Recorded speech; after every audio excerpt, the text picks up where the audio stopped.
جابر رضی اللہ عنہ کہتے ہیں عطش الناس یوم الحدیبیہ، حدیبیہ کے دن جس میں صلح ہوئی تھی، لوگ پیاسے ہو گئے. ورسول اللہ صلی اللہ علیہ وسلم بین یدیہ رکوۃ، آپ صلی اللہ علیہ وسلم کے سامنے ایک چھوٹا سا برتن رکوہ رکھا ہوا تھا. فتوضأ منہا ثم اقبل الناس نحوہ، آپ صلی اللہ علیہ وسلم نے اس برتن میں سے وضو کیا اور لوگ آپ کے پاس آئے. فقال رسول اللہ صلی اللہ علیہ وسلم ما لکم، آپ نے لوگوں سے پوچھا کیا ہوا؟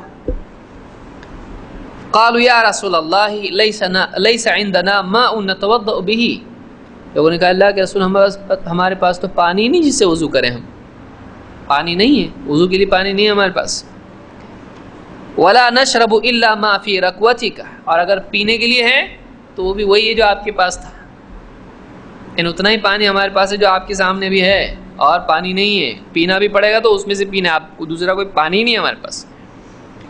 قال فوضع النبی صلی اللہ علیہ وسلم یدہ فی الرکوۃ، آپ نے اس برتن میں اپنا ہاتھ ڈال دیا اور فجعل الماء یفور من بین اصابعہ کامثال العیون، کہتے ہیں اللہ کے نبی صلی اللہ علیہ وسلم کی انگلیوں میں سے پانی نکلنے لگا گویا کہ چشمہ جاری ہو گیا، جیسے جھرنا ہوتا ہے پانی کا، زمین میں سے پانی نکلتا رہتا ہے رکتا نہیں ہے، تو ایسے آپ کی انگلیوں میں سے پانی نکلنے لگا. قال فشربنا وتوضأنا، کہتے کہ ہم نے اس کو پیا بھی اور اس سے وضو بھی کیا. فقلت لجابر کم کنتم یومئذ، راوی کہتے ہیں میں نے پوچھا حضرت جابر سے اس دن تم لوگ کتنے آدمی تھے، کتنے لوگ تھے؟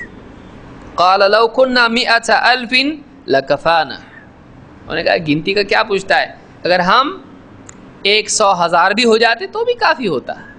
100,000 کتنے ہوتے ہیں؟ 1,00,000.